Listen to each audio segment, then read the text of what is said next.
Everyone who is on us for the call now. This is part of the gLOCAL week where we're sharing a lot of content and information about evaluation. And we've been doing events this week around how to conduct digital MERL during COVID, because we know that a lot of organizations have moved to the digital space because of COVID. So we wanted to really look at some issues around how do we do MERL monitoring, evaluation, research and learning in the with digital tools. So this is the third event. We had an event on responsible use of data during a crisis. We had one yesterday about remote monitoring, and today we're going to talk about the use of administrative data. This is a collaboration between CLEAR, Anglophone Africa, and Talitha is going to tell us a little bit more about that, and MERL-tech. MERL-tech is a conference that we do. We also have a community around the conference that looks at the intersection of digital tools, digital data, and monitoring, evaluation, research, and learning. We have 4 speakers today. We have Bosco from the National Treasury and Planning Office in Kenya. We have Kwadena, who is from the Ministry of Monitoring and Evaluation in Ghana. Stephen Taylor, Department of Basic Education, and then we have Andrea Fletcher, who comes to us from Cooper Smith. So they're going to tell us about some different country level experiences with using administrative data for the COVID response. But before we move into the speakers, I'm going to hand off to Talitha, who's going to tell us a little bit about what gLOCAL is and a little bit about CLEAR Anglophone Africa. And then we're going to hear from Dugan that kind of the broad initiative that's part of this collaboration between CLEAR and MERL-tech. So I will hand over to you, Talitha, to tell us about what gLOCAL is. Thanks, Linda. I'm going to be very brief because we have quite a number of speakers today. So welcome everybody. gLOCAL Evaluation Week is convened by CLEAR Initiative in association with local, regional, and global partners around the world, and it is held on an annual basis. So this is our very second year running, and we've had about like 20,000 participants last year. So the numbers have been increasing, maybe because we are in quarantine and people are able to attend more events. And yeah, so the organizations around the world right now are participating as we speak, and they're supported by CLEAR regional centers. We are in Anglophone Africa, so we're supporting all the sub-Saharan organizations with the events, and others are in Brazil, India, China, Mexico, and Senegal. So the discussion really is just on fostering a dialogue on any good practices and issues that are relevant to the local context that I've mentioned, and the objective being to raise awareness and to promote knowledge sharing on many good practices and the challenges that the organizations are experiencing in the work that they're doing, with the final goal of increasing the use of evidence to improve public policies and programs, and to really strengthen country, regional level M&E networks by involving policymakers, civil societies, organizations, academia, and of course, the reason why you're here, evaluation practitioners as well. So I'll hand over to Dugan to tell you more. Thank you. Hi, am I coming through? You're loud and clear. Okay, so I'll be very brief. One of the things we've known for a long time is that the digital space is increasingly important from a monitoring and evaluation perspective. We had intended originally doing some work with MERL-tech to convene a process that was going to help put together some kind of guideline or a good practice note or a charter that would help people address some of the big strategic questions that need to be addressed when you do online or digital monitoring and evaluation. And obviously there are a whole range of different questions, including privacy and confidentiality, responsible data use, how you ensure coverage when you're doing remote data collection, and then of course the question we're discussing today, which is around administrative data. And so this conversation that we're having today is the online version of that process. We're going to be taking this forward We see this as a conversation starter. We're hoping to be working with Linda and some of the people who are speaking today. People like Kwabena, who's got amazing experience in Ghana, people in the Department of Basic Education who are talking today. And so we're really grateful that you're here. We're very excited about your contributions. And just to say that we will be using the discussion today to try and start scoping and framing what it is that we think such a strategy should look like. And so it's not just a question of what happens today, finishes today, but it's a case of saying, here is some of the dimensions of what we need to be addressing. And once again, we're very grateful to you for participating, and we're looking forward to the conversation. And thank you very much. I said this yesterday, Linda, but I know things are hard in the US today, and we're very grateful for you being here, bright-eyed at this for you. So thank you. Thanks so much, Dugan. So without any further delay, I think we'll go straight into our content today. We're going to first hear from Kwabena, from the Minister of Monitoring and Evaluation in Ghana. So over to you, Kwabena. Thank you very much. I'm very glad to be part of this process. Ghana Ministry of Monitoring and Evaluation, I think it's the only full-blown ministry for monitoring and evaluation on the continent. We are excited to be part of this clear process. In terms of the guidelines that we're giving, my role is actually give a bit of background and context to administrative data and pick one or two of the opportunities, the challenges, and also try to zoom in on the horizon, what could be done as we work towards optimizing the use of administrative data. So let me start straight away by saying that M&E without data, good data, means nothing. M&E thrives on good evidence. But the whole idea is to ensure that policies are fit for purpose, they are responsive to the needs of the citizens, and once the decisions are made, we are able to walk through the process, and eventually people get the benefit. And also there's a huge component of learning. And learning is the ability to gather the relevant data and transform them in the right form, user-friendly, so that it can be used. One will ask, then what is the relevance of administrative data? Every institution, especially a government and organization, continuously generate data in the course of their work. So by definition, we are talking about the operational data, the data that we generate through our day-to-day work. And this data manifests itself in the form of training register, maybe, let me say, when you go to finance, it talks about documentation about people benefiting from a project. It's about insurance claims. It's about everything that sometimes you may overlook it, but they are significant. They have a huge potential in terms of decision making. So when we talk about operational data, it's just the day-to-day data that organizations churn out in the course of their work. And this data, like I said, has the potential. One, these are data that has already been integrated into the working architecture. Therefore, it becomes handy and cheaper relative to when you commission a survey. This data is just maybe an arm length away.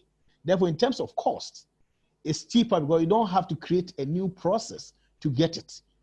But maybe later, when we come to the challenges, you realize that although it's there, but may have a bit of challenge in terms of the way it's been structured and in terms of scope. So when I talk about the benefits about cost, it's relatively cheaper. And sometimes because updated frequently, and it's always about the actuals, the reality in terms of speaking to the issues directly is stronger than when you do a survey. Because a third party may give their perspective. There are challenges about recall and whatever. But when you are dealing with administrative data, since that data covers almost the whole population, it gives you, one, quality to some extent can be an opportunity, and also timeliness can be opportunity, and it informs evidence. So in terms of benefit, I can talk about costs, I talk about timeliness, I can talk about quality, although I'll talk about quality, there are challenges again. So these are all potentials that comes along with administrative data.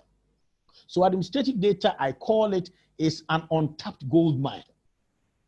A huge mine waiting for governments and institutions to exploit in order to inform decisions regarding how they implement the speed and also the impact that they generate. Because of my time, I will run through them quickly. Then I come to some of the challenges. We've spoken about time. Time, yes, is of essence, but quality cannot be compromised. We know that because administrative data are usually constrained by the context and usually have a limited scope, it can sometimes constrain people who are not beneficiaries of an intervention. It means that, for instance, if you are targeting ABCD to a program, any other person who was not a direct beneficiary, you may not have, or you will not have information of those persons.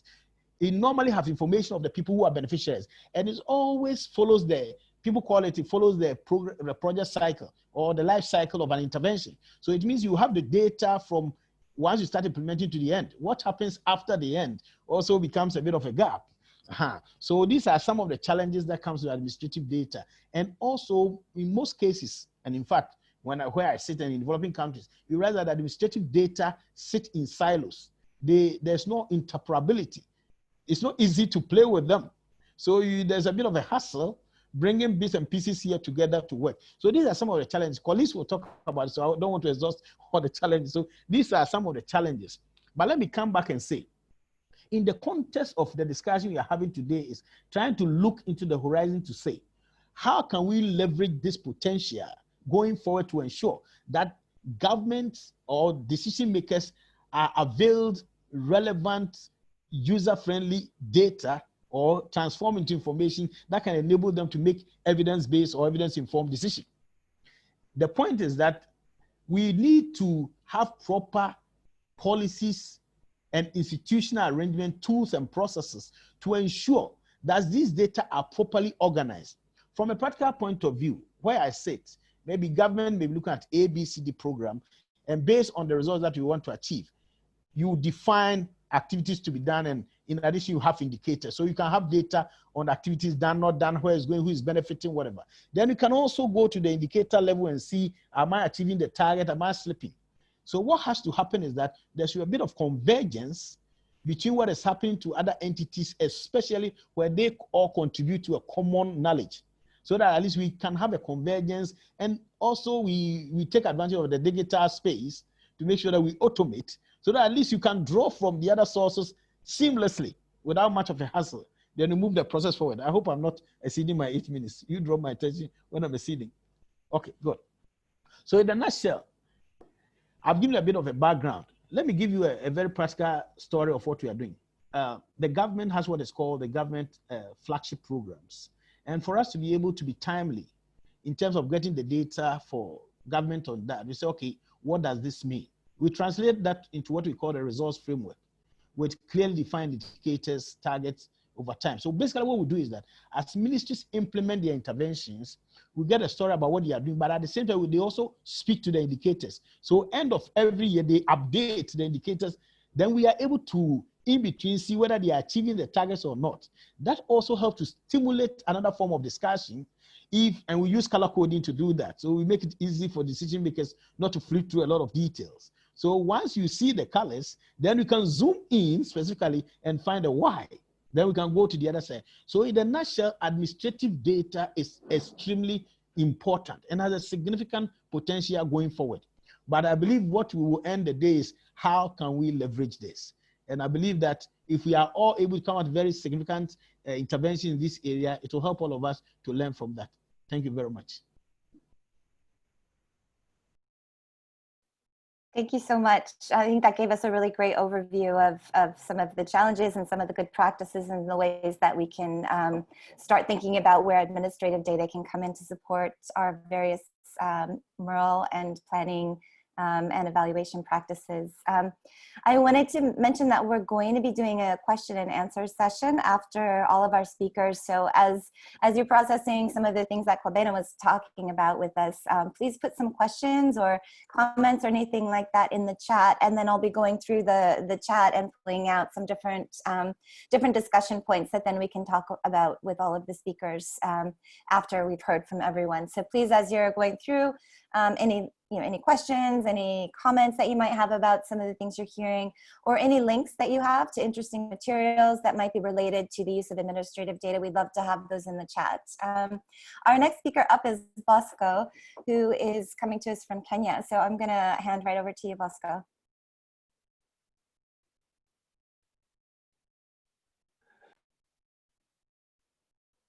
Yeah, it might be muted, so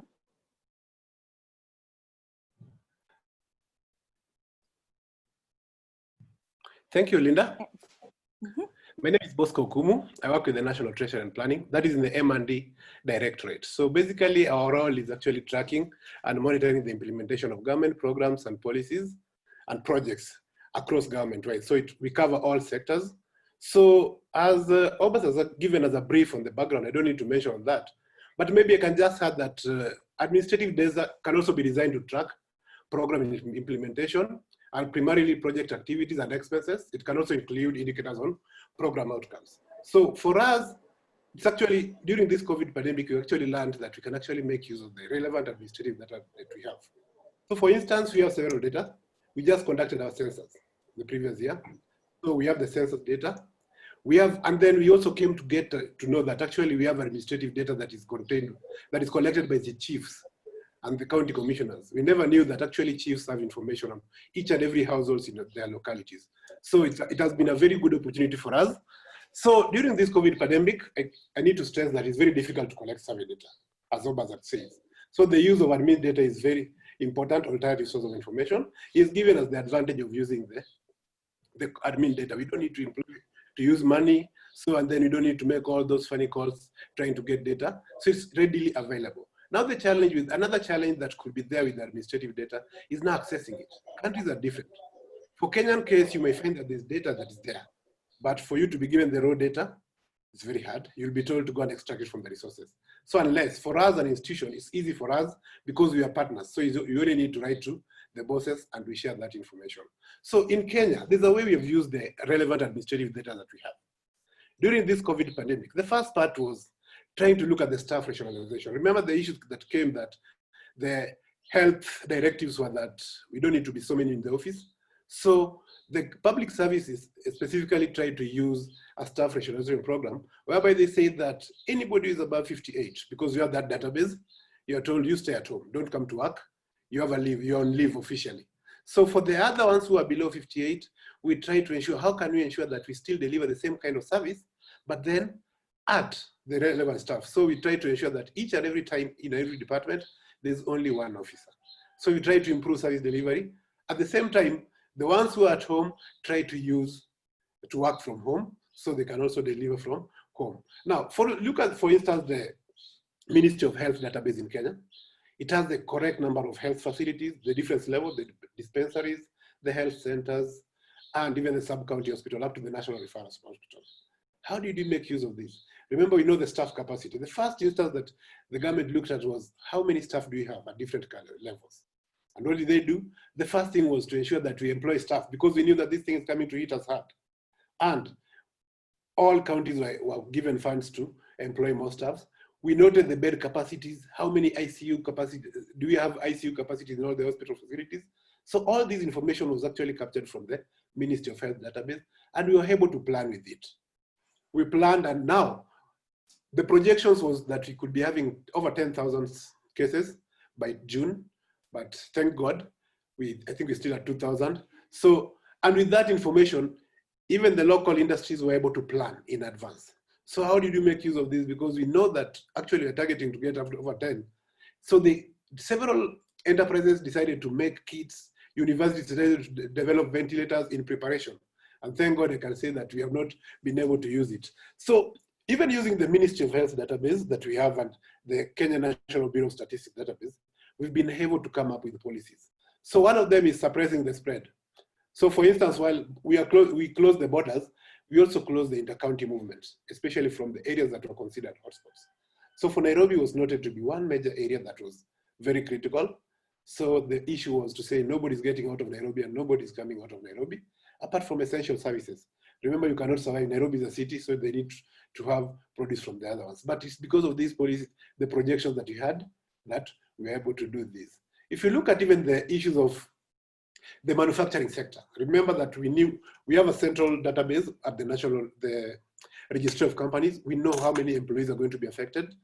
And if you tell them that they're going to operate from 8 p.m. to 4 p.m., you know it's going to lower the output. So it means they're not going to operate at optimal. So there's a way to cushion them. So the government came up with policies in trying to see how many enterprises do we have, how can we cushion them so that they don't lay off because they're not going to run at losses. Then also the same data set that I was talking about that comes from the administrators, the chiefs and the county officials, has been used to map out which households are there that are more vulnerable and how can we cushion them.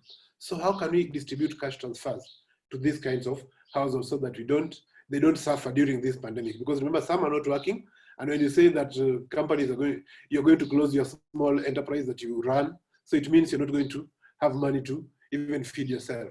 And then with all that, we also came up with a way where there's a way we map houses. So we know that if this is a case that come up with the reported cases in this particular area, how are we going to use this information to know what is actually anticipated? So it was very easy for us to try to know what are we going to look at in the future so that we plan in advance. Now, again, from the data from the local administration, that what I've said, I've talked about it. So currently, what is happening in Kenya? Of course, we have the local administrative data that we have. Now we have we came up with another method where we conduct fortnight socioeconomic impact survey. That is on COVID-19. So we try to look at what is the socioeconomic impact every 2 weeks. And that was a directive. And it was informed by the data that we had. And we wanted to know actually how are our people affected so that we can plan for them so that we don't get hit hard so much. So that one is actually coming, and we are thinking that it will create we'll use it to create a panel, and then we can look at what is the impact of these interventions like social distancing, the masks, and the curfews and cessation of movement, because we have a curfew there's no movement even in the whole country from 7 p.m. up to 5 a.m. So we're trying to look at, is this thing actually working for us? Then as a directorate now, we are planning to use the current administrative data that we have, because now at least we have access to it, to assess the impact of various public service, various interventions, that is social distancing, face mask, the hand sanitization, and closure of schools. So we'll look at several outcomes. Remember, all this data is there. So for example, the closure of school, we have the data that is picked from the Ministry of Education on actually the performance, and all that information we can easily access. So basically that is in summary what I wanted to present to you. Over to you, Linda. Thank you so much. That's a really great overview of these really specific ways that you've been using administrative data specifically for COVID prevention, and sort of knowing where to allocate the different resources. And I think really looking towards the longer term of the horizon of what are the challenges that are going to start coming down post health challenges. So that, I think that was really useful. Our next speaker is Stephen, who's coming to us from the Basic Education Department in South Africa. So over to you, Stephen. And by the way, folks, we've got some good questions coming in the chat. Would love to hear questions from other folks who are listening in and have questions or want to comment on any challenges that you're facing, or just really any question as basic or as complicated as you'd like, and we'll have a discussion with the speakers following our fourth speaker. Over to you, Stephen. Great, thanks very much, and good morning / good afternoon to everyone. So yeah, my name is Stephen Taylor, as mentioned. I work in the South African government in the Department of Basic Education, and there I'm responsible for research, monitoring, and evaluation. Right now, obviously, we're in a very interesting and difficult situation with respect to schooling because of the COVID-19 pandemic. The context is basically all around the world, and in South Africa, schools have been closed. In South Africa, they're still closed. We're planning on reopening schools, so a lot of research and monitoring evaluation needs to go into the plans for reopening schools. It's a very high stakes issue, the issue of reopening schools. I think there was widespread agreement that initially closing schools was the safe and cautious thing to do. But as we look to reopen schools, we're basically balancing the issue that, we're obviously scared about the virus spreading through reopening schools. And so we need to understand the impact of school openings on virus spread. But on the other hand, keeping schools closed, keeping children out of school does have massive educational, nutritional, health, and psychological damage to children. And I think the reality also is that this pandemic is not a 1 or 2 month issue, it's going to be with us for, you know, a year, 2 years. And so we can't indefinitely keep children out of school. So this creates a unique situation where the school system has to make big adjustments. And I think there's a really crucial role for monitoring and evaluation and research. So, you know, understanding the research on COVID-19 and children is a massive issue. And it's so new. It shows the issues around evaluating the quality of information that different studies are coming out with, assessing different sources, and then communicating that publicly. So, you know, for example, the evidence as I read it at the moment is that there's a very low risk for children, and that school closures have a very limited impact on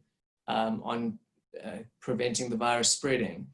But communicating that is quite a challenge as well. Then I think as we look towards opening schools, there's a need clearly now more than ever for almost instant real-time information on the situation at school. So right now the department's under a lot of pressure to be able to verify that schools are ready to open. And so we need very quick data systems to tell us where schools are ready, where schools are not ready, in what ways are schools ready, in what ways are they not ready. And I think the urgency around this is exposing a lot of the weaknesses in our administrative data systems. Once schools do reopen, we're going to need to monitor compliance with a whole new set of standard operating procedures at schools around hygiene practices, social distancing practices. We're going to need to evaluate the impact of school reopening on the virus spread. We're going for a phased-in approach in South Africa, where initially it'll be grade 7 and grade 12 only who go back to school, and a month later, a few more grades will go back, and finally a month after that, the remaining grades will go back. But we really need to understand the impact of the initial grades going back to feed into those decisions about whether to allow the other grades back. We also need to evaluate the impact of school closures on children, because there's two sides to this equation. We need to understand better what is the impact on children of staying at home, and also what is the impact on the virus spreading in the country through reopening schools. We're doing various kind of new surveys that are going to hopefully help us get some of this information, because our existing administrative data systems, unfortunately, are not real time, and the weaknesses have been exposed. So we're doing school-based surveys where we're doing telephonic surveys of school principals, but even that exposes the weakness in our administrative data systems, because just simple things like contact information for school principals is often outdated or incorrect. And then we're also doing a household survey. It's actually not the government's initiative, it's the initiative of a group that runs something called the National Income Dynamic Study, which is a nationally representative household survey.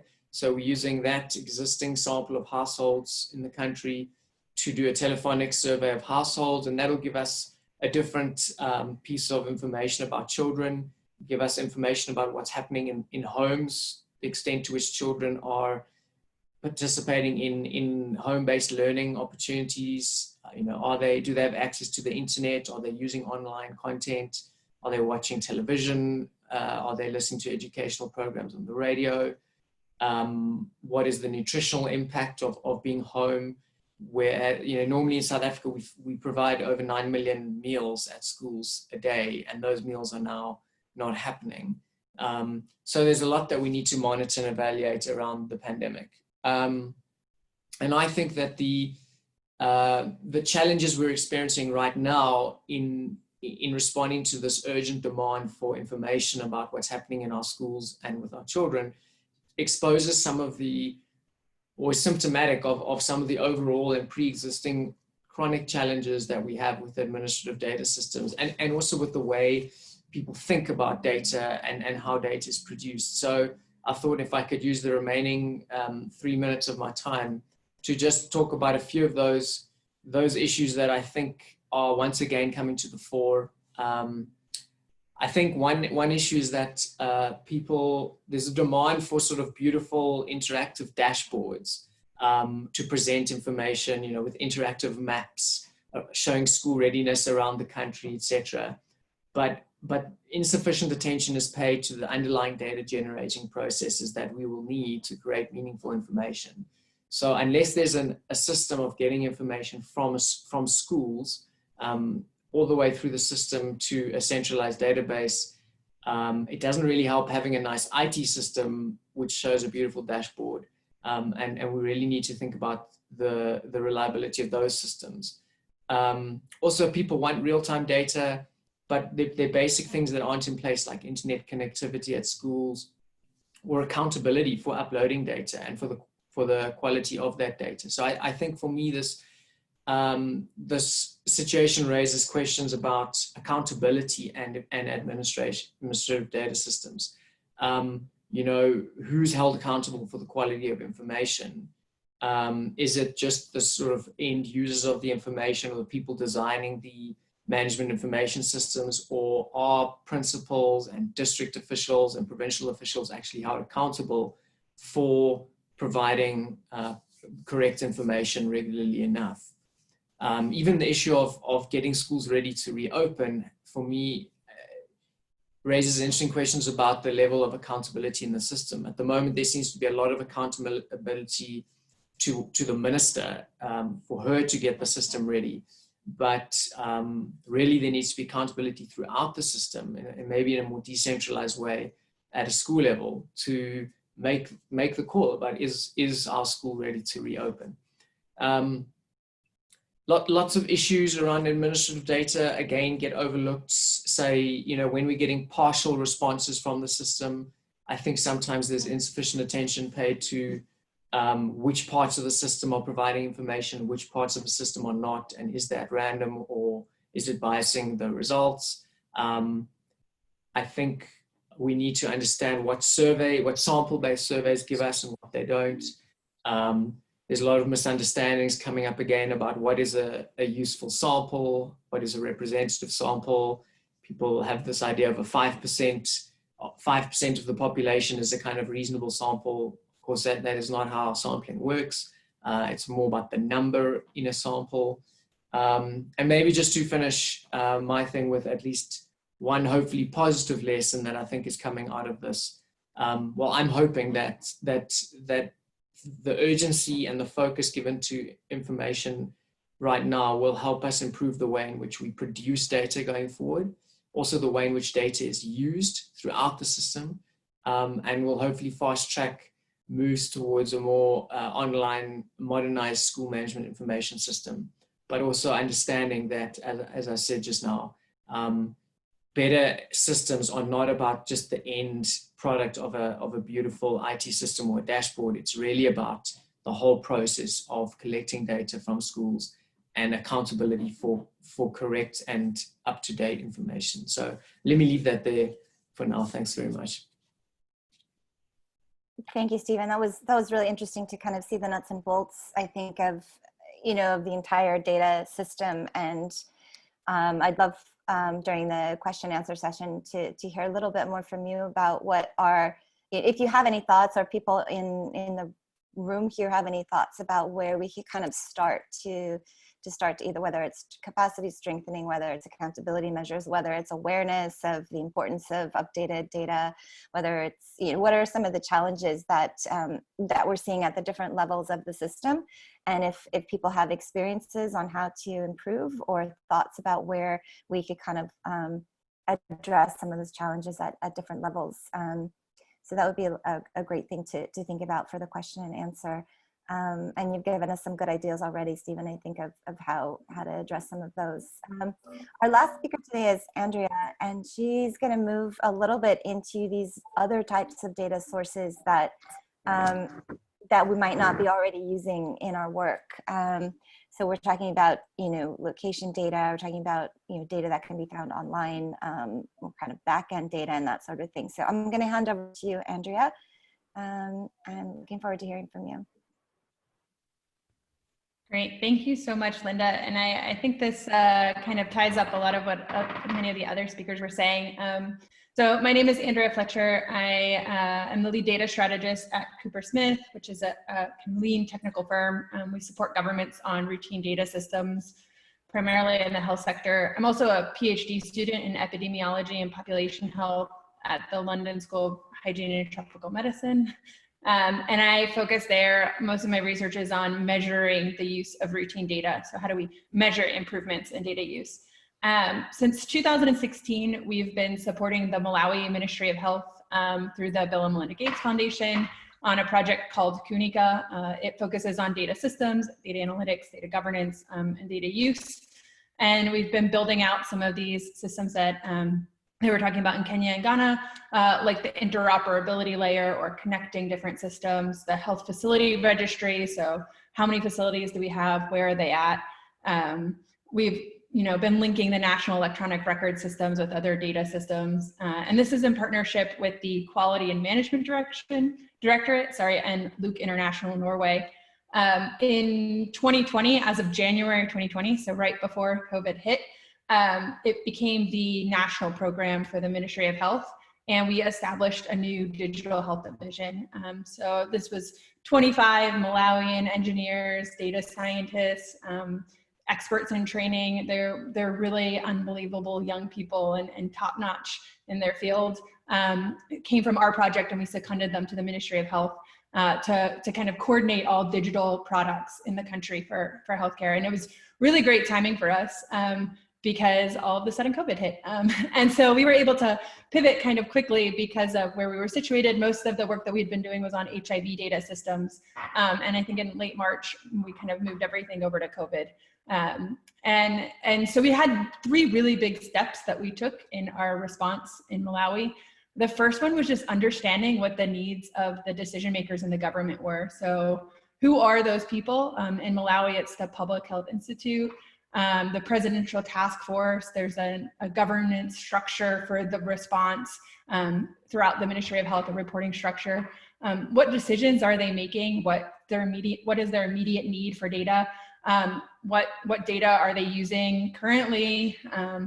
And then working through our existing relationships with the Ministry of Health and the Digital Health Division, how do we best position the data systems that they need to those decision makers? We did a lot of stock taking of what current data existed, what we had access to, what we needed to gain access to. So for example, we don't really use education data often, and we needed some of that information. We ended up doing epidemiological modeling, which even though some of us have a past or a history in that, was also not something we typically do, but that was an immediate need from the government. They said, we need to know what the projections are in order to make any decisions. And so we started doing some modeling. We were doing economic vulnerability modeling as well, so trying to understand the economics of something like locking a country down or locking down parts of the country. So at a district level, what effect is this gonna have on the larger economy? We were using a lot of available data from places like WorldPop or census data and civil and vital registration data. Malawi is lucky in that it has the 4th youngest population in the world, but it also has other underlying health conditions that we really didn't know anything about. So HIV, TB, malaria in particular. And the census and WorldPop data is static, so it's a snapshot in time. It's not routinely updated with migration patterns, for example. And we have growing seasons for tobacco, which is the main crop in the country, where we see large numbers of the population migrate during rainy and dry season. We also leverage some of the existing food insecurity data or vulnerability data for economic modeling. And we worked with other modelers, so Liverpool Wellcome Trust, College of Medicine. And then we happened to have access, one of the kind of unique data sets we had was mobile network operator data through an existing relationship with the Digital Impact Alliance and Airtel. And so we were able to get some of that migration pattern from that data, as well as Google mobility data, because what we were trying to understand is if we're telling people to do things like physical distancing, are they actually staying at home? Or are they still going to markets? You know, we hear reports or rumors of instances, but what's actually happening overall? And can we then include that to understand how the disease is going to spread? And then we ended up having to build out some new data sources because, for example, our routine health data systems didn't have COVID-19 in it. And so we had to create entirely new surveillance systems in terms of how we were collecting data on COVID. So we worked with the One Health surveillance platform, which is the disease surveillance system in the country, to roll out 3 mobile apps. So one at the borders, one at facilities and districts for contact, and one for contact tracing, which was another top priority, understanding if you have 100 cases and each of those has 10, have 10 contacts, how are you managing just the number of contacts that you have to follow up with on a daily basis? We also have done a lot of work with lab testing data and supply chain data. I think COVID has exposed a lot of weaknesses in how we look at and get supply chain data. Even just having a basic stock level of how much PPE do you have on hand, how many beds do you have, how much oxygen, like what's your oxygen supply chain look like? Those have been really interesting data sets to look at because often they're national level push, or they live in, malaria and vaccine have their own databases and HIV has another one. So they're really not connected in some places. And I think that's been a really interesting problem to try and solve. And then finally, we've been working a lot with the Public Health Emergency Operations Center. So kind of the central command of a response on what are their digital needs. So these guys are making really fast decisions with data in real time. So we help them with their information management system. Again, these are systems that can take months and months to roll out. So you're trying to do it really quickly and train people. And I think, pulling this all together, some of the big challenges that we've seen in the last minute is just, how do you present clear and meaningful visualizations to the right people at the right time? So is that a map? Is that an epidemiological curve? Is that different scenario options that they need to look through? What are mitigation scenarios? I think we've heard a lot about flattening the curve and different options. But what does that actually look like in the context of Malawi? And it needs to be very, very specific to the geographic locations. We've had issues just with presenting data down to a local level. So often we'll get data sets and they're only at the district level, and we need it down to the traditional authority or facility or school or whatever individual level you're looking at, and it just doesn't exist, or it's difficult to get a hold of, or it's out of date, right? The routine administrative data hasn't been updated.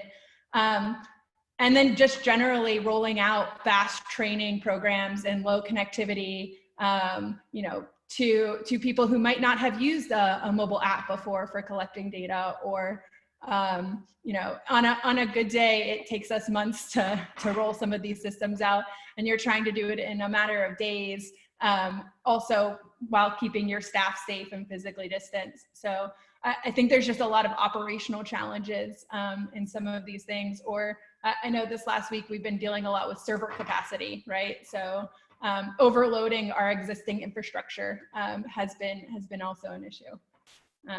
So thanks. Thanks so much, Andrea.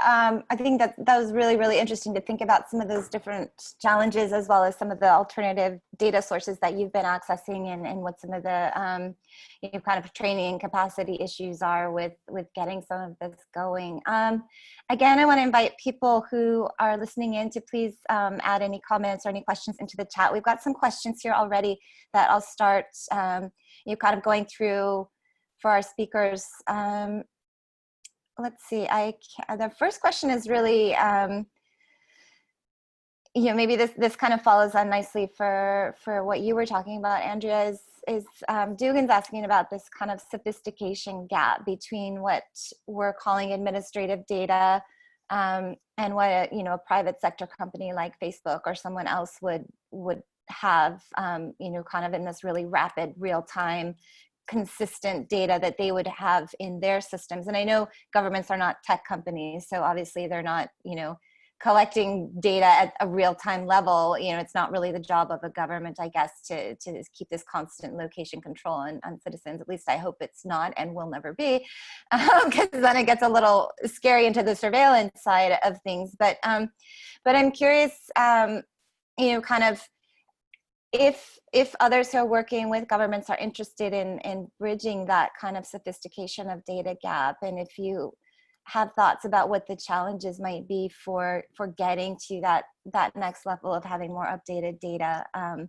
then I would also throw in keeping some of the privacy issues in mind that you might want to think about as a government. I'm not sure if anyone has, I kind of gave you a rambling question, I apologize for that, but really, you know, kind of looking at the sophistication, looking at some of the privacy issues, and looking at maybe the role of governments in whether it's, should governments be collecting that real-time data directly and regularly, or should they be collaborating with, you know, with other third parties to do so? Yeah, I think in the health sector, just because of the privacy and security that we deal with on a daily basis, you know, especially turning to some of these groups who are working with electronic health record systems, right? Attaching people's national ID to their health record and things like that. We've been fortunate to have gone through a lot of these conversations. I personally think mobile tech has been a game changer, right? So we're used to getting monthly reports, and we had already been kind of pivoting a lot of the paper reporting to digital apps and rolling out as much data visualization on an app or a tablet that we could, and just opening up that access to the data. That does come with challenges, but it also allows, once people start seeing their own data on a regular basis, it also improves the quality of the data, right? Mm-hmm. So if they're able to access it and they're able to use it, your data quality inherently improves because they see the problems in the data, right? So once we started, you know, in our normal routine data systems for health, once we started doing some of those like more high tech, I guess, rollouts of systems, we saw improvement in data quality just because people saw an error, right? And they called the right person or WhatsApp the right person to say my data is wrong. Whereas in the paper systems, most of the time they never even saw the data, yet alone use it for a decision. Mm-hmm. So it sounds like, you know, some of these, having some of this better data and having it available at local levels is improving quality of data. And is it also enabling better use and better decision makings at local levels now if people have greater access to data? I think that's the big question. Yeah, okay. I mean, that's a topic I've been interested in for a while, because we know that data quality and data use kind of go hand in hand. So people who are using data have higher quality data, and higher quality data leads to more improved usage of it. But how we actually measure who is using that data and if they're making decisions is a pretty big question, right? Yeah. What decisions are they making to begin with? Are they the right decisions that we want them to make? Are they actually using the right data? Because you could use, you know, there's so much data out there sometimes that you could use the wrong data to make the wrong decision, right? So, so I think that's actually the big unknown right now, and maybe where some of this is headed next. Just thinking, we're always with folks at CLEAR thinking about what are some interesting areas that we should be doing more research. We talk about MERL-tech, we talk about monitoring, evaluation, research, and learning, and the use of technology. But then as evaluators and monitors, we're not actually doing enough research on how we're improving our systems, or how integration of different kinds of digital tools or new sources of data, is that actually making us better at what we do? I want to, you know, kind of move back to Kwabena, Bosco, Stephen, and there's a question in the chat about what are some of the barriers faced when trying to improve the quality of administrative data at all levels. So I would love to hear from you on your thoughts of, where are some areas that you would like to see improved, at these various levels of high quality, more timely administrative data for use by governments for decision making, specifically around COVID or, in general. Hi, Linda. So some of the barriers that are common, especially for the government, bureaucracy. Because you talk at all levels before you actually initiate any change. You'll be told you have to get approvals for these and all those ethical issues. Then actually agreeing what you're going to add. And actually how you're going to collect that data. Those are some of the issues that you need. But now again, issues of access. In Kenya, we've tried. Because I remember, I think like 5 years ago, I could not access the Kenyan data when I was in Kenya, but I could access it when I'm in South Africa. So nowadays it's actually available online because we got a constitution that says everybody has freedom of access to information. So the data is there. So we are really waiting to look at this data for the COVID cases. The challenge we are facing is everybody is now asking, who are these patients?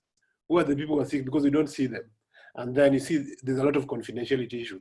But then we normally sort it out in Kenya by anonymizing. So you can actually get that data, but it's anonymous. You can never link it to anyone at any one particular time. So we have tried to, at least I think, anonymizing will actually try to address. So you cannot tell us that this is confidential and all that. You can anonymize and you can still use it to make some informed decision, especially because like for us now, one of the major pillars of development is universal access to healthcare. So it's actually one of the first parts that the government was being tested to see. Remember the first time in Kenya, we were being told that you're going to pay for your quarantine. So when you arrive in Kenya, you are given a list of hotels with a cost and you're told, where do you want to go and stay? So you choose. But then people decided, but it's you who wants to quarantine us. We never wanted to quarantine ourselves. So there was a complaint. Then the government said they'll meet the cost of quarantine. But you see, when the government does that, they'll take you to a place where maybe you don't like. Then after that, they said, you are paying for your hospital bills. In case you're found to be sick, you're paying. Now it's free. So within the last, from March up to now, things have changed and you're being told you're going to be treated for free, you're going to be tested for free. So everything has now changed because we're trying to use that information. So the government has actually tried to make a big change. That's all. Thank you. Kobena, do you have any thoughts on this question? Thank you very much. Thank you very much. But let me step back a little bit and try to answer a question on the issue as to why the private sector is timely or is able to optimize the use of data compared to the public sector. I want to make a statement that we are talking in the context of monitoring and evaluation in terms of informing decision making. But the first important is the why we want that information is important. Data is relevant only if it answers to the need. You see, one thing historically is that the public service, if I may want to talk about maybe the state actors, usually don't spend time to identify the opportunities that comes out of the work they do. It is true that government have to make decisions, but in most cases, decisions, people don't really sit down and say, where would the evidence for this decision come from? And therefore clearly articulate an architecture that will ensure that wherever the data has to come from, the people or the institution is aware of what data they will require and what form. A lot of data is being generated, but they are not in the form that's usable to the one that needs. For instance, almost all countries, especially in developing countries, are developing this report on SDGs. I just glanced to one of them. I realized that some of the data they need are purely administrative data. But the interesting thing is that the entity that may be generating the report may have to get data from different entities. But the interesting thing is that the different entities don't know the data, the form that they need from them. They only go to them when they need the data. You see, what we need to do, and it's something that we did in some area, is that you need to understand the story you have to tell at the end of the day, the message you want. And therefore you structure the details of the data you want, the quality, what dimensions of the data you need. Once you are able to do that, usage becomes easy. The private sector knows what they want and why they want. Therefore, the data they generate it in the form that they need, and therefore they're able to use it quickly. The data that is generated in the public sector, sometimes you have to tweak, retweak in order to get what you want, because the one generating the data doesn't know what you use it for. Therefore, it comes in a certain form, and you have to now do a whole lot of things to reorganize them.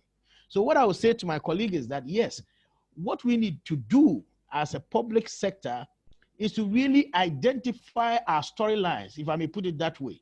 And therefore, if you are generating information about tasks, you have the bio details, everything. But at the end of the day, what will be the relevant decisions that government will have to make at any point in time? Is it about how many people have been covered in the tax net? Is it about the quantum? Is it about something? And when it comes to benefit, you talk about in terms of targeting, the better your data is structured, you are able to actually trend and see who is being left out, who is being carried along. So I think it's more about architecture in the public service. A lot of good data is being generated, but they are differently organized, if I may put it that way, differently organized, not necessarily responding to what we have.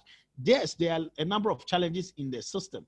One thing we have tried to do is step back and say, if cabinet has to meet regarding this, what sort of evidence would they need and what sort of data will feed into this evidence? Therefore, you structure your relationship with the generating ministry to ensure that they organize their data in that form, or they are able to give you that form in that time. In that sense, it's becoming quite interesting in the sense that you are able to get it and repeatedly, you're able to trend it and see, and it helps you to also assess the quality. So I want to say that, yes, there are challenges, but these challenges are surmountable. The first point is, let's identify the decision-making points, what evidence is required, and work backwards to refine our instruments to ensure that what we get really is responsive to the need. Thank you. Thank you. That's so clear. I think in terms of the architecting and the answer, knowing what you're trying to do, knowing what questions you're trying to answer, and making sure that everyone is aware. And I think for me that also feeds into the local use of the data. So if I'm just pushing data up somewhere, I don't know what it's being used for, I don't know why I'm doing it, it doesn't ever fulfill my needs at the local level, I think I'll be much less likely to really care what kind of data, what kind of quality data I'm producing, because it's not even for me. So I think also that kind of localization of the use of data is really important. Stephen, do you have any thoughts on this question as well? Yeah, some interesting questions. I think one difference, though, to keep in mind, as far as I understand, between what, the kind of data Facebook produces or uses and the sort of administrative data systems that we often have in bureaucracies is, as far as I understand, Facebook's data is sort of accidentally collected. It's usage, it's information, whereas a lot of the data systems that we have, say in an education system, they require people to report information. It's not sort of natural side effect data that comes through using a tablet or something. So it's just important to bear that in mind, that there is it's a different data collection process, and there is a burden on those who are required to input information, and there's all sorts of response biases and issues around that, which is different to the kind of big data that often people are looking at. I think also that issue of the value to the user relates to this one. And in education, there's lots of ideas around, how we can create awesome data systems that will help teachers or schools to manage the school, or to upload assessment information that then creates a dashboard for teachers about where different children in the class are at and what their different remedial needs are at. But in my experience, I haven't yet seen a system like that is actually translated into adding a lot of value for teachers. Often they just add an additional reporting burden that teachers don't even get as far as really using those systems. So I think that's the trick that we're looking for, is to find ways of actually getting that right, of fulfilling that promise of whether it's a school management system or a teacher assessment data system, that actually helps teachers and doesn't end up feeling like a burden of reporting. I want to just point out there was a bigger question though about just challenges to improving the quality of administrative data. I want to just point out three: capacity, sensitivity, and complexity. So capacity, I think the reality is that in a lot of departments, I know in ours, for instance, we don't really have enough people analyzing the data sets, working on data quality control. That links to the issue of sensitivity, in that there's also a lot of sensitivity about the data. There's privacy concerns. Not only are there privacy concerns, but there's concerns about if data gets out. I think there's a sort of a defensiveness about maybe if there's problems in the data, or not only problems in the data, but if the data shows problems in the school system, you know, people are a bit worried about the danger of information being out there. And as a result, you don't have enough people working with the data to create enough of a feedback loop, which would actually help improve the quality of that data. If more people knew what the specific issues were in the data, that would point to some lessons about how we can improve the data and what fields need what adjustments to be made, or changes in how the questions should be asked. That kind of feedback happens the more people actually use the data. And lastly, complexity. I think it's hard for anyone to get their heads around the whole system. So just understanding how data is produced, who's responsible for reporting, how does it get used? People don't understand the systems, you know, myself included. It's very hard to kind of really understand, and different people are working on different bits of the system at a national, provincial, school level. And often people working on their bit of the system are sort of keeping it to themselves, or things are being done differently at different parts of the system. So it's a complex issue. And I think there's maybe not a lot of people with the sort of coherent understanding of how it all fits together. And so maybe there's general frustration about the quality of data, but it's difficult to kind of move forward towards a real understanding of like how we're going to actually improve it. So those are just a few more thoughts of some of the challenges we faced improving the quality of data. Yeah, thank you. I think it's a big challenge going forward. I'm also curious if any of you are combining kind of the administrative data that you might already have with different data sources. You spoke a little bit about that, Andrea. I'm curious if others are looking, I think you mentioned supply chain data, or any other kinds of data that might not be data that's collected specifically about education, about health, about some of those areas, and thinking of those different, almost like a mixed methods way of data collection that provides some additional insights if you feel like the data that you're collecting already, or the data you're getting in from your official data collection sources are not as reliable or as high quality as you'd like. Yeah, so I can touch on some of this. So particularly around trying to understand mobility, like that's not something that the health sector collects at all. And we've been tapping some of these bigger groups like Google and Facebook even, right? So who have been releasing large de-identified data sets. Now there's a lot of issues with that, right? So like for example, Google mobility data, we're really not sure how it looks in the rural areas versus urban areas, right? Because can you explain what Google mobility data is? Yeah, so it's freely available online, and it's the increase and decrease of the general movement of the population based on your Google tracking, right? So if you're using Google Maps to drive around, or you're checking in somewhere, right? So your phone is tracking all of that.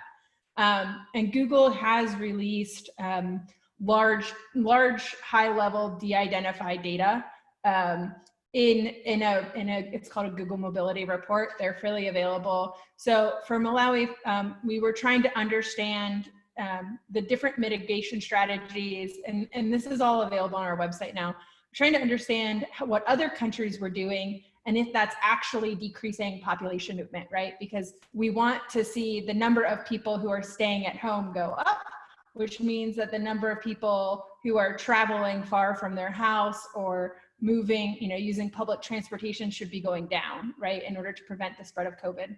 And we were trying to evaluate whether or not that was actually happening. And so we were using some of these data sources like Google Mobility to say, okay, countries like Zambia and Zimbabwe have implemented these types of policies, and here's where their population movement is. Or we were looking at South Africa with the lockdown in South Africa. So has that lockdown actually decreased mobility? And it has. I think that's pretty clear. And then using the percentage, right? So is it decreasing mobility by 5 or 10%, or by 40 or 60%, right? So each of these policies that get implemented have a level of effectiveness, right? And so we can use some of these kind of proxy data sets, right? There is a lot of bias in that data as well. So for example, people in rural Malawi tend to not have smartphones, right? Or people who are poor tend to not have smartphones. So inherent bias there. However, we don't really have another way of measuring this besides going out and asking people surveys, which just isn't an option right now. And now we're in the process of validating that data with mobile network operator data. So pings to the cell phone tower, right? Call records. Again, very high level disaggregated data. Disaggregated and aggregated. So there's no personal information in it. But we can look at high level trends of the population. So I think a lot of that has been interesting data. There's a lot of kind of further questions about the use of social media data, particularly Facebook, and what is available and what is not available. And for good reason, some of it is not available. And general online monitoring. Can we use better data about how people are interacting online? I think, in Malawi, for example, WhatsApp is incredibly popular. However, Facebook, most people are using the free version, so they're not able to look at images, right? And so we've got some really kind of different options available that I don't think have been fully explored yet by the health sector. Thanks for that. Are you using any of those kinds of data sources to supplement your administrative data in Kenya or Ghana or South Africa at the moment, or do you have plans to do anything like that?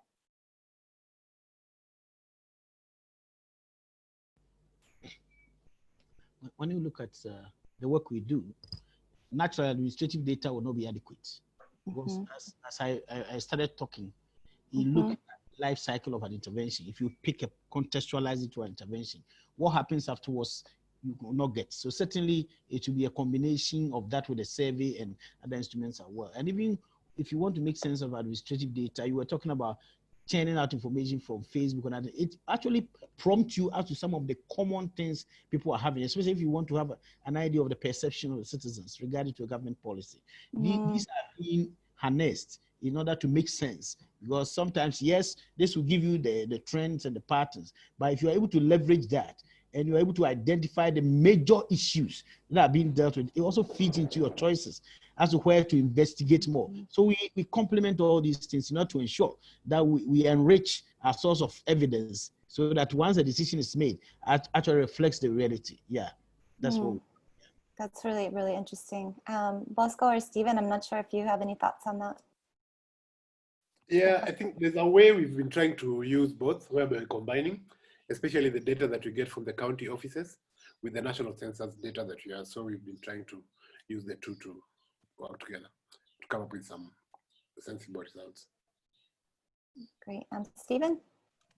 Yeah, so I'm definitely keen to follow up on the Google mobility data and just check out what it's saying for South Africa and see if we can use that as well, especially once schools reopen, if there's any way to look at that. But the general question about combining data sets, definitely, I think obviously administrative data, primarily it's about the operations of a system, but often it has a lot of value for monitoring, for learning, for research. And so often that value is greatly enhanced when you can link data sets and And so we definitely, as a researcher, I try to do that often as much as possible. And I think that's also why maybe in my presentation I sort of brought in a bit about what we're doing, not only around administrative data, like a household survey. So maybe that's important to just note, because I know Dugan had a question about, it seems maybe people talk about administrative data differently. I'm not sure exactly what he was referring to, but obviously I wasn't implying maybe that a household survey would be administrative data. But I think there are links, and in the context of speaking about monitoring and evaluation, especially now with the COVID situation, where maybe the existing administrative data systems don't satisfy all the needs right now, one has to come up with other ways of getting information on the issues. But yeah, I definitely agree. We need to do a lot more around linking administrative data systems to each other within government. I think we've done certain things, I know, with Home Affairs, for instance, as a way of making sure that we use the school system to register children, so they get proper ID documentation done. So there's definitely, and in this time, obviously, there's links with health, between health and education, which need to be strengthened. But I guess the challenges again run into the sensitivity issues around sharing data, even within government and across government departments, and the capacity within those responsible data user, that those with the mandate to look at the data, is there then capacity to do sufficient analysis and linking of data sets? So there's a few thoughts around that question. Yeah, I know it gets quite complicated quite quickly when we start thinking also about, is it a good idea to track everyone all the time? Is it a good idea to work with private sector who might be interested in having data for other purposes, for marketing purposes, or selling people's data to other sources? So I think there are a lot of questions that come up, around this whole issue of just data in general, and data sources and data combinations. Dugan has a question that I was also going to ask. Really, in our last 10 minutes or so of the call, I would love to hear both from those on the panel today and those in the room, what are some of the priority actions that should be taken to improve the use of administrative data for better decision making. That's Dugan's question about priority actions. And my question is really, is there additional research that would benefit your governments or your different departments about administrative data, or about how people are using data? Any kind of research that would then help you to prioritize your actions going forward. So the first question is really, what are those priority actions? And the second is, are there research questions that you would have? And that's open to everyone on the panel, and also everyone, if you have thoughts, put it in the chat, please. If anybody wants to jump in first from the panel. I can start since I do research on this. So there's a byproduct of digitizing systems, the metadata, right? So how many users do you have? What are they interacting with? So if you build a fancy dashboard, what data are they clicking on, right? What data are they downloading from your information system? There's a wealth of information in there, and it often gets completely ignored, right? So we are collecting, as a byproduct of creating digital systems, the tools that we need to often evaluate these systems, but often we just ignore it or don't use it, right? So as simple as setting up Google Analytics for your information system, or making sure that when you're building out, in healthcare, we get multi-million-dollar systems that we don't know how many users we have, right? Because it's just an afterthought. So really kind of planning how you're going to evaluate your administrative data system, and planning how you're going to track that data can be really valuable. And an area that I think we've seen is now starting to pick up, but we don't have methods for how to analyze real-time data on systems in some cases. The private sector does. When you talk to product managers, they say, oh, there's this fancy tool and this fancy tool. But we, as people who are building and using these systems, are not necessarily turning to that data both on how can we improve the system and how can we make people use it, but also what are they doing in there? What are they using? Who likes it, right? So we've been doing some things like investigating super users. So that person that's just constantly on your system, like why is that? What do they like? What do they find valuable? And also trying to get that, down to lower levels. So what does it look like at a facility versus a district versus a national level? Because all of those decision makers have different needs. And can we kind of work with them through human-centered design, but also then kind of watch what they're doing on the back end and see if what they tell us is actually what they are using. Mm-hmm. Yeah, I've seen some interesting studies looking at mobile apps and sort of understanding where in the process does somebody drop off because it got confusing to them. All those different kinds of data are available. But I agree with you. A lot of times in the social sector or in the public sector, we're not very well skilled at looking at some of the back end data from our systems to really inform us on improving those systems. So I think that's a great point. Anybody else have thoughts on priorities or where you'd like to have more information or more research about your own use of administrative data? Yeah, I think from where I sit, I think what would be relevant, and also I'm looking at opportunities for us to engage with CLEARs, understanding the context. We're saying there's a potential. How big is the potential? So it's like trying to know the capacity imperatives. So once you are able to work together to say, we can pilot with a few, right? To say, what sort of administrative data do you generate? How are they generated now? What are the gaps? What are the opportunities out there? How do we ensure looking into the future to leverage that? I believe with that, we will be able to come out with what will be some of the tools and the processes that we require, the strategies, and also then we feed that into the training and skills that is needed. I want to see a more pragmatic approach where by the time we finish the chain, you have dealt with the issue and you've dealt with both the soft and the hard side. So I think that's something that will be interested. Yeah, thank you. Thank you. Bosco?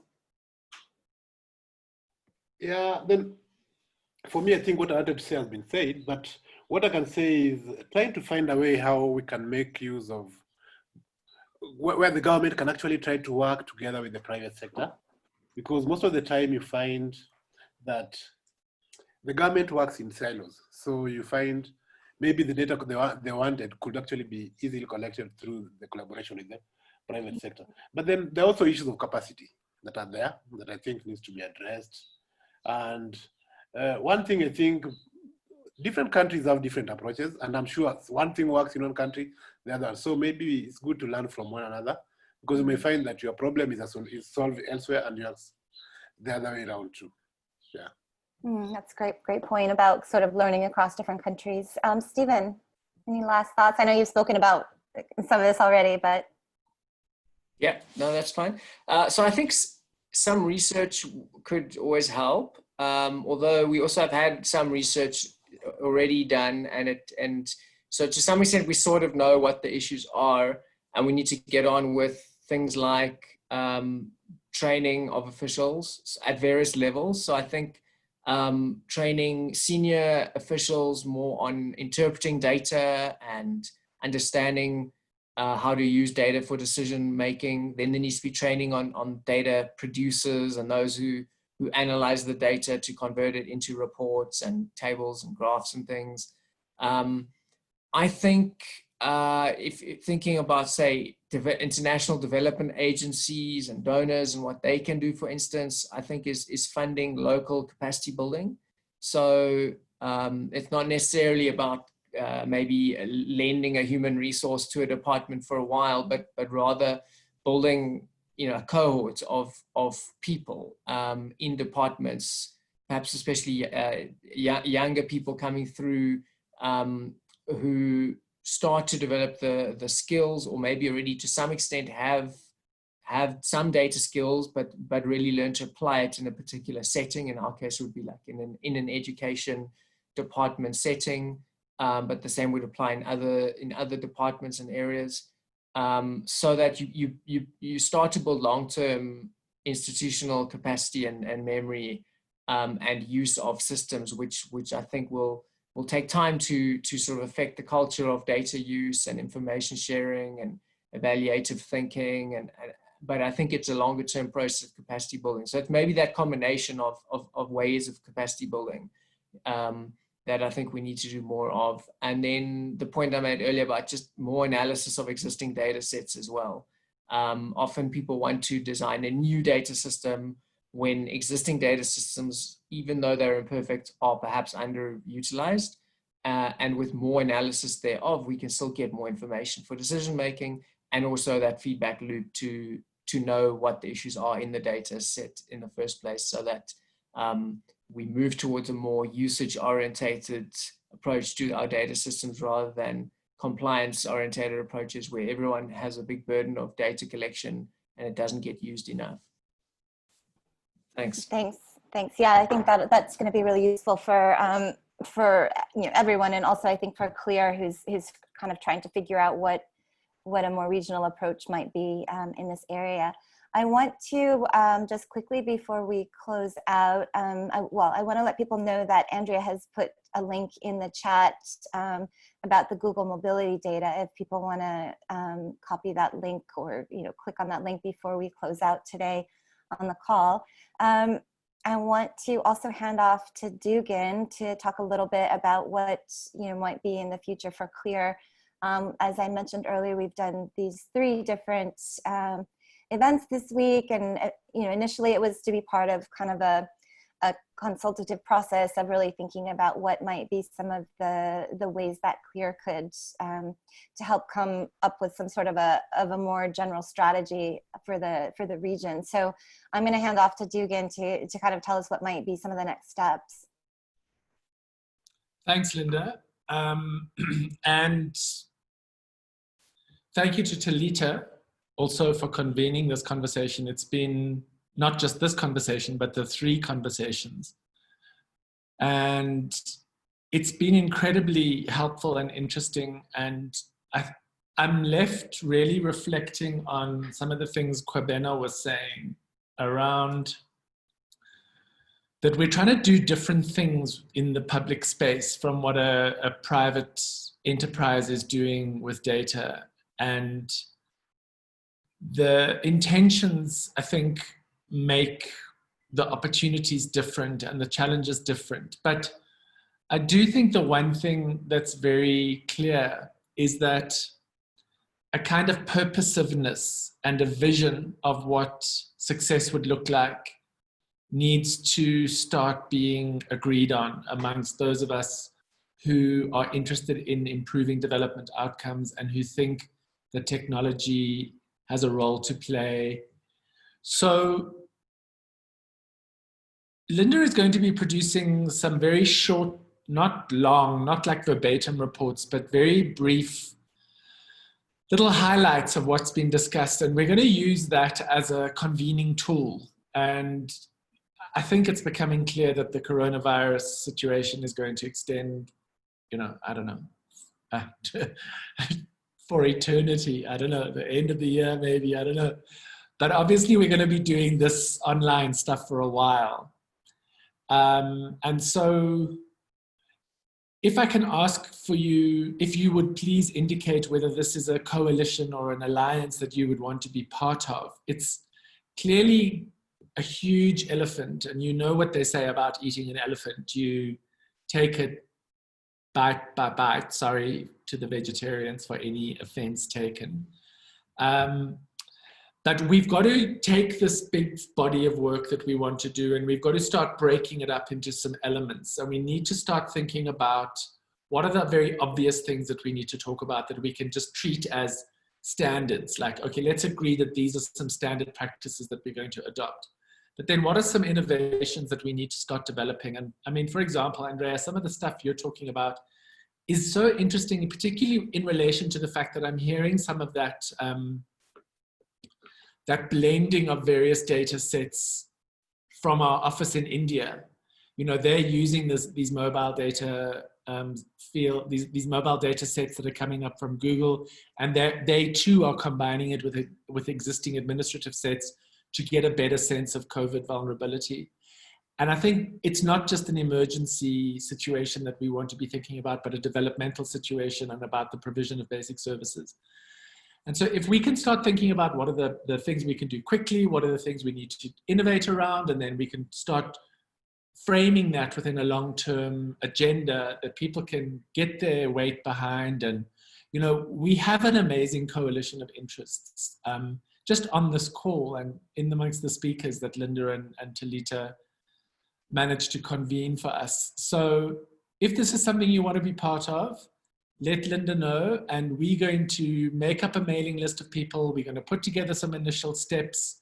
I imagine what it would have looked like if we were able to gather. It would have been a series of convenings where we come with some ideas and get them endorsed and added to and drop some things. But it's probably likely to land up being an online digital process. And at the end of it all, we want it to be something that's not about CLEAR or MERL-tech, but that's something that African practitioners are saying, these are the things we need to be doing to become more developmental about the digital space. And these are good practices, these are innovations and various other kinds of things. And they relate to particular chapters: confidentiality, privacy, data collection, data mining, the transition from administrative to official data. Those kinds of things are all the strategic priorities. We've just hit 2:31, so that's perfect timing on your part, Linda. You've done a magnificent job of curating these 3 conversations. We're so grateful. You're the perfect partner. And I want to thank everybody for being on the call, and I'm going to let you close. Thank you so much, Dugan.